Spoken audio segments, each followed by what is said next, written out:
Boston, I knew I was gonna go abroad. Like I decided, okay, Venice program, Venice would be awesome.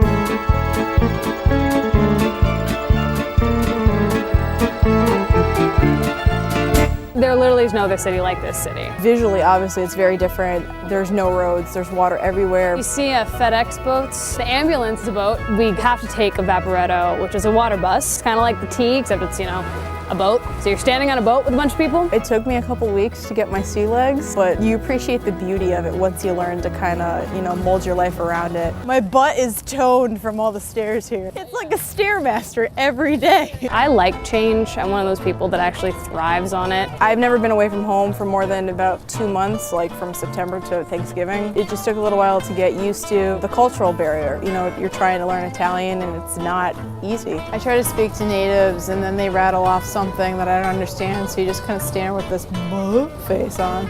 Well, the thing that's annoying is that you go poco piano, per favore, like try to get them to talk a little slower, and then they start talking in English. Everybody does speak a little bit of English, but you want to integrate yourself and not stick out like a sore thumb. When all of your work kicks in, then it becomes like you're just at art school.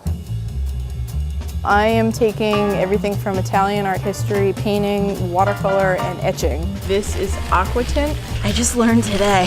It's a lot of work, and you know, as soon as you get one thing done, you still got 4 other things to do. Came out whiter. The buildings, the architecture, the color, it's literally like all sorts of ideas are flying in your head, and it's just bottlenecking at your hand because you can't paint that fast. Why I came is because I wanted my art to be influenced by what's going on here. And the themes here are all religious, which is interesting. I have this whole illustration kick.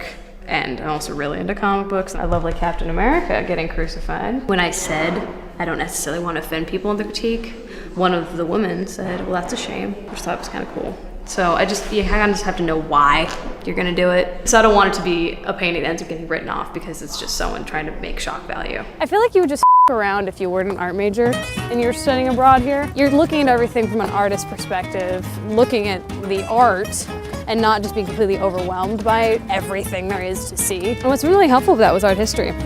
Actually, because art history contextualizes everything that's here. The reason why I know anything about this city is because of this art history class, honestly. We meet somewhere in the city, or Rome, or Florence, or Milan, or Padua, has been the case. Most of the places we go to are a church. I cannot look at another altarpiece, I swear to God, I'm gonna kill somebody if I look at another altarpiece. We talk about the church, we talk about the architecture, and we talk about the paintings within the church. So much better than studying from a book.